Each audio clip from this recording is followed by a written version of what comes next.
nama dooraalli. صح As deemee amma mootummaa lameen dabalee keessa kan sadaffaa TPLF turfi. Wanni sirraa barbaachisu hayyama daldalaa baafattee ekspoortii gootee doora lafiddee meeshaa alaatti gaddu. Amma rakkina mootummaa keenya mudate irraa itun. dilli namni asii jimaa makiinaan akkana gayyaa kun nuti amma fakkeenyaaf warrumaasiitu kan gad ergu jira jechu jira masaaniitiin deema seenaa jedha. Waan keenyatti abbaa ta'uu qabna. Okay. Tungaa fi oloo Oromoo wayiin hawaasa jimaa oomishu wooma fadhee haa daldalu. Waan keenya irratti nuti abbaa ta'uu qabna. Itti aanu qabnaadha. Itti aanu qabnaadha.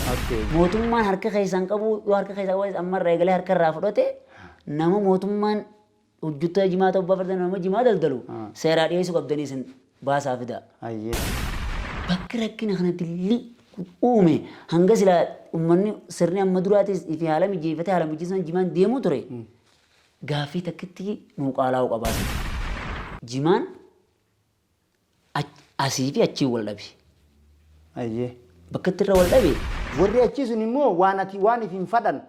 Waan ifiin qarshii takka ta duraan qarshii masluufa isaanii irraa muran madaba isaanii irraa muran noolii fi waan isaaniitti irraa muran. Jimaan kun gosa sadiitti ala ergama.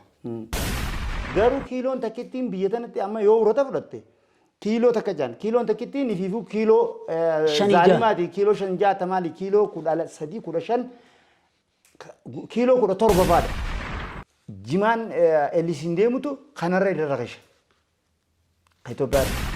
Wanni dongora duraan uumameetu dongora lama daanage mootummaallee. Bakka duraan banaa jirtu agar wustii jedhamu san sani fayyadama namni.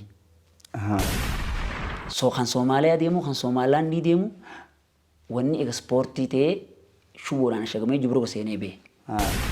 Makiinaa 25tu godee fi naannawaa isii san keessatti qofatti hiramee dhumaaji. Waan ijatti yaan achi taa'ee manguddoon asirraa ergamee teenyee achitti eegalee. Jimaan ekspoortii makiinaa 75 ilaa hanga 80 ture. Agaayyee. Ittiin ol kaa'a. Jimaan biyya keessaa makiinaa 8 10 takka ture. Rakkinni san maali? Rakkina doorala 10 rakkina qaaleensiisanii namni karaa san deeme jechuudha. Jibruu ni duwwaa. Keellaan asinni dhaabbate. Achini dhaabbate. Naannoon Somaaleetis anaatu akka miidhaatu